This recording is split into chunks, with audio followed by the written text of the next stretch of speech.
FEMA death camps, and the red and blue list under martial law. While I have no doubt that the NWO cravers at the CIA have their own list of people to round up and terminate, the actual proper agency behind the now infamous red-blue lists is none other than FEMA Black Ops. FEMA is not here to primarily help you. Under a full state of martial law, FEMA is here to send you to their detention camps to sort out who shall live and who shall die. Those unfortunates whose names are found among the millions of fellow Americans on FEMA red-blue lists will never come out of the FEMA camps alive, although they may have to go through hell before they are finally terminated.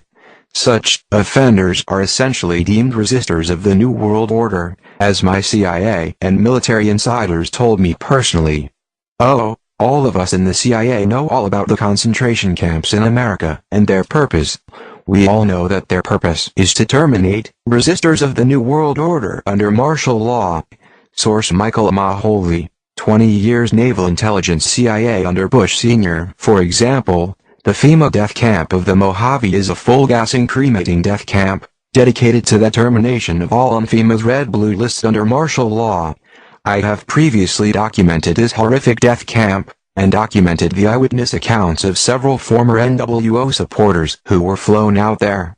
My friends, Doc Marquis, Illuminati, and Elaine Nost, CIA Luciferian, formerly high-level Illuminati Luciferians, but now are supposed Christians for many years, were both flown separately to this facility in the Mojave Desert of California. It boasts a landing strip. According to another contact, a D agent who personally investigated this FEMA facility, it was recently doubled in size to increase killing capacity. It is fully staffed. All staff members wear black SWAT team uniforms. When I asked Doc Marquis what his sentiments were, back when he was a member of the Illuminati and given a tour of this killing facility, his reply was, "Sheer joy. I rejoiced at the thought of Christians being terminated in this place."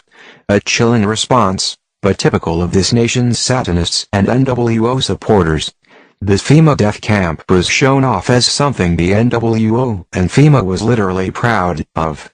And there are many more FEMA detention camps whose ultimate purpose under martial law is not to save life, but to terminate human lives deemed unworthy of entering into the dawning of Lucifer's New World Order.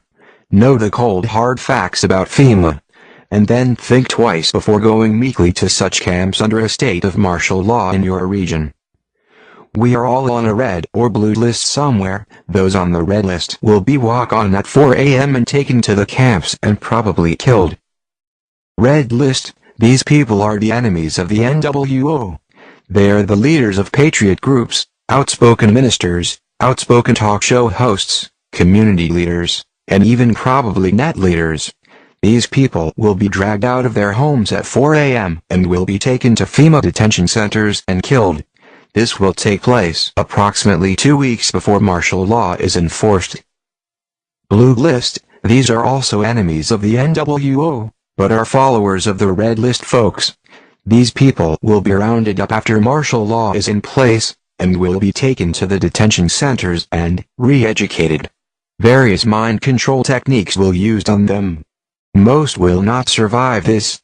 Mr. Springmeyer was not specific on exactly who was on the blue list, but I would guess that people such as you and I are on that list. Yellow list: these are citizens who know nothing about the NWO, which is the New World Order, and don't want to know. They are considered to be no threat at all and will be instructed as to how to behave and will most likely do whatever they are told. Unfortunately, there are too many of these to be effectively controlled, so many will be killed or starved. By the way, once you're in the FEMA camp, they will start chipping the people with the satanic RFID chip 666. All this and much more is prophesied in the book of Revelation. Start opening your Bibles again and learn from God Himself how He wants us to walk according to His Word. The time is now. This may be your last chance